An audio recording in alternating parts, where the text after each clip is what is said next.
Up next, Julie, come on up from Mainsail. We're very grateful for your partnership and excited to hear from you. There you go. Thank you.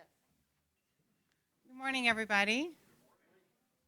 So this is really, I'm really honored to be here today, but more than anything, I'm very humbled because an amazing list of speakers, but also all of you around the room coming from tremendous organizations, and so I'm not sure what I'm doing up here, but we'll figure it out. I actually am excited because I was asked to speak today by my Chief People Officer, and she gave this to me, and it says, this is what I'm talking about, creating careers in traditionally dead-end jobs and low-wage jobs. Oh, that's exciting, right? That's, what does that say about my industry? So it made me think, let me just see this a second. This made me think about a phone call that I got very recently. A daughter of a close friend of mine called and said, hey, I want to talk about careers. I'm thinking about having a career in hospitality. And I said, oh, this is exciting. So she had graduated from a very prestigious college in Montreal, and her degree was in economics and statistics. And I'm thinking, okay. So I immediately said, boy, what you can do in your job, if you'd like, is you could pursue a career in feasibility or financial analysis or maybe in revenue management or things like that. I said, lots of opportunities for you to utilize what you've gone to school for. And she said, well, actually, I really don't want to do that. She said, moved to New York, decided I don't want to do what I studied. And I was really thinking about getting a job at a hotel at a front desk. And I said, oh, well, that's exciting.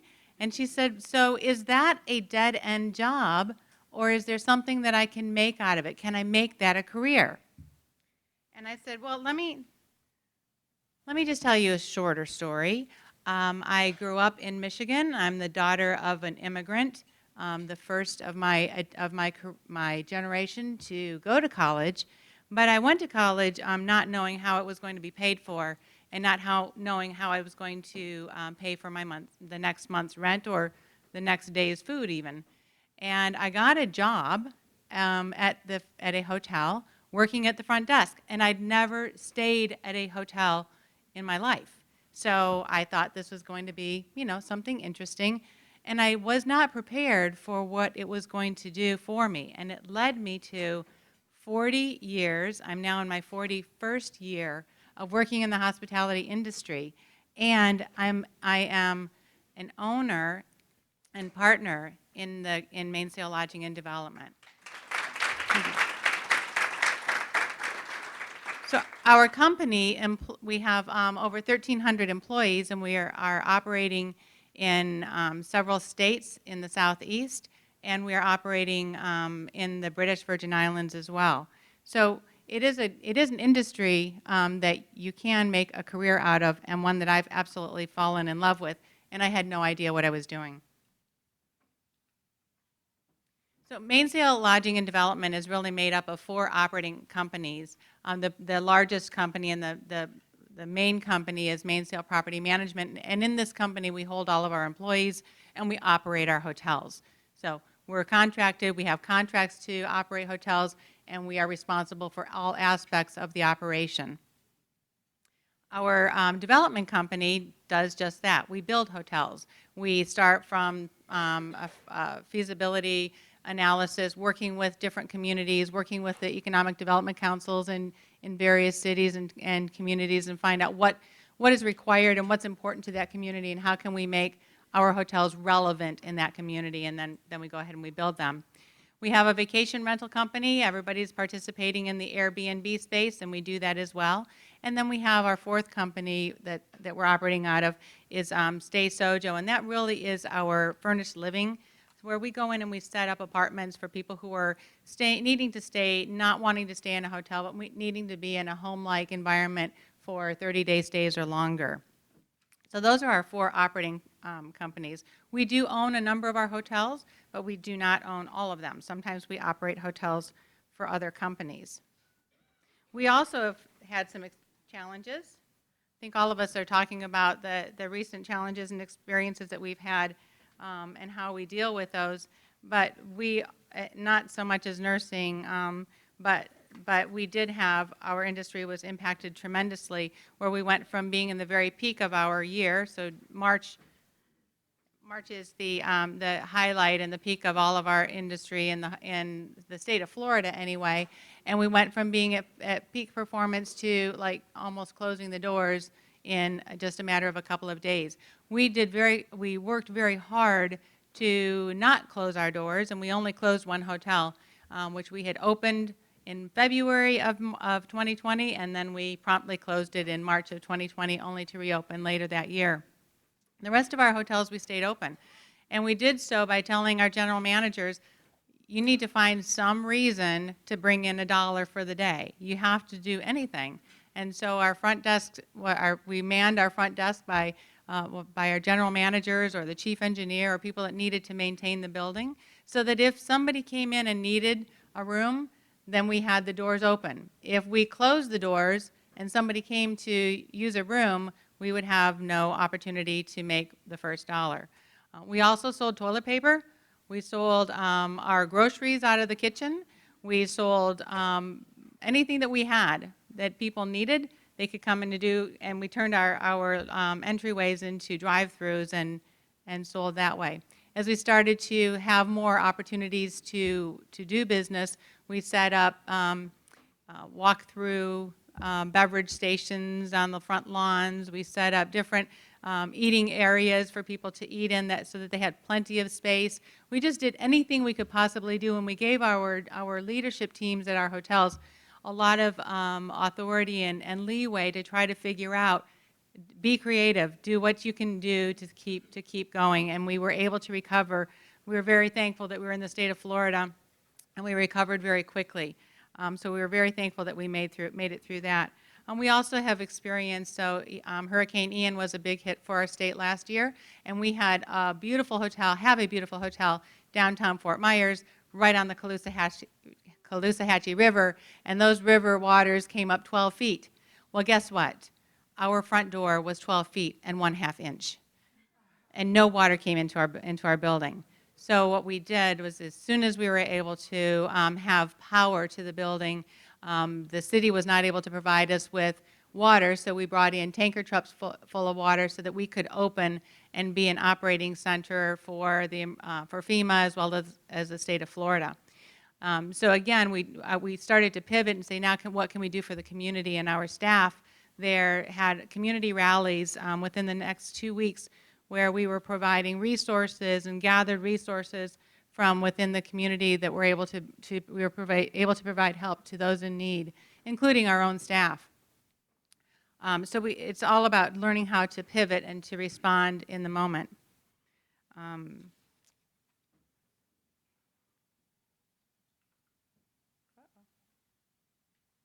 So in terms of how we're surviving and growing with today's times and challenges, we did a number of things, but mostly we turned more focus and more investment on our people.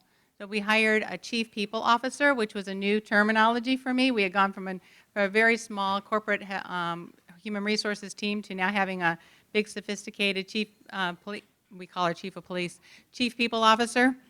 We also hired a total rewards director so that they can help us understand really how can we fulfill the needs of the people that are looking for jobs, and what can attract them to our company. We've been working on and continuously trying to streamline our hiring process so that we can go from what used to be a very long hiring process to something that's much shorter now. We still have a ways to go on that, but we are making tremendous progress in that. But we've recognize the need to do so. And we've increased our communications. We utilize a lot of text messaging and that sort of communication to get the message out to our growing staff. And then we've also developed a tremendous leadership program where we have provided opportunities for a lot of the rising stars within our organization to have a 9-month-long training program. We do graduation for them at the end of the program. And then we're offering a master's courses for those who want to learn more about a specific discipline. We do have a lot of disciplines. I'm not keeping up with this, guys. There we go. We have a lot of disciplines in our company. So I talked about the different organizations that we have from the development side all the way through vacation rentals and property management. But we have within that area, we also have everything from culinary to front desk people to sales and marketing. We have a tremendous amount of e-commerce, and we have graphic designers that work with us. We have a huge gamut and a range of employment opportunities. We talked earlier, but it's amazing to me because I think it's the best industry is accounting. We have a really shortage of having accounting staff, so let's go and count some numbers and learn our math. But there's really a tremendous amount of opportunity for people looking to work and make a career out of hospitality. Throughout the last several years since the pandemic, we've opened a number of hotels, and I've got a list there of the hotels that we've opened. By the way, the hotel that we opened in Fort Myers, we opened it in September of 2020. Now, it had been under construction for many years, and so going up and going through the pandemic and the early stages of it, we were thinking, ooh, what do we do? Do we open this hotel or do we not? But we had mortgages to pay, and we had deadlines to meet and requirements, so we just said we're going to open the hotel, and the hotel is our best performing hotel. It's done an amazing job. So we're very proud of that. So we've not slowed down. We have more properties that are opening. I'll tell you just one real quick one. This hotel is located in Trilith, Georgia. It's just outside of Atlanta. And so Georgia's become a very big area for the film industry, and there are many film studios in Georgia. There's one that's being developed, or it's the largest film studios in the world in an area called Trilith. And Dan Cathy, who is the owner of Chick-fil-A, built these studios, and he built a town to go along with the studios, and every town needs a hotel. So we've got a beautiful hotel opening there in January, and it will be really exciting.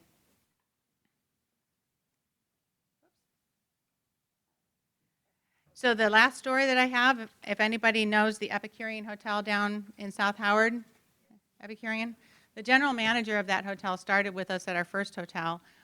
He worked for us at the front desk, and he was just, somebody that we met. He was very consistent and very happy about what he was doing. He loved to take care of people and loved to make everybody feel welcome. He opened the Epicurean Hotel for us when we opened that hotel 10 years ago this month. And then he went to work at our hotel in Dunedin, Florida, so just across the bay there, and was our general manager there. And now he's the general manager back at the Epicurean Hotel. So if you want an example of somebody else that can just come in off the street, do a great job, and continue to make a wonderful career of it, that's our general manager at the Epicurean Hotel is another one of many, many examples. So please consider hospitality as a way to shepherd people into our space. We'd love to have them. Thank you.